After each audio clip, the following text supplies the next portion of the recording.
Hello everyone, এই যে আমার উপরে ভিডিওগুলো দেখছেন,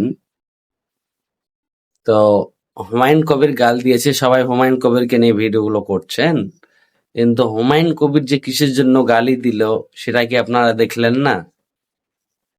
আপনারা অপরকার ভিডিওটা দেখেন, তাহলে বুঝতে পারবেন যে হুমায়ুন কবির কিসের জন্য গালি দিয়েছে আর গালি দিতে বাধ্য হয়েছে।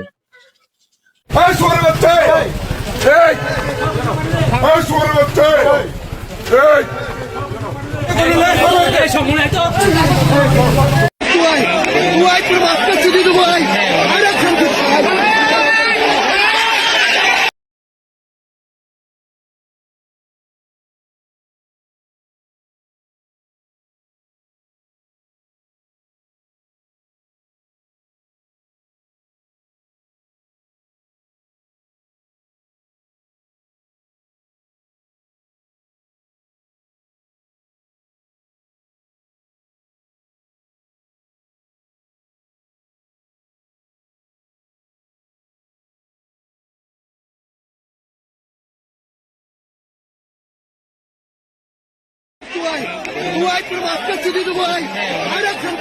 Dubai,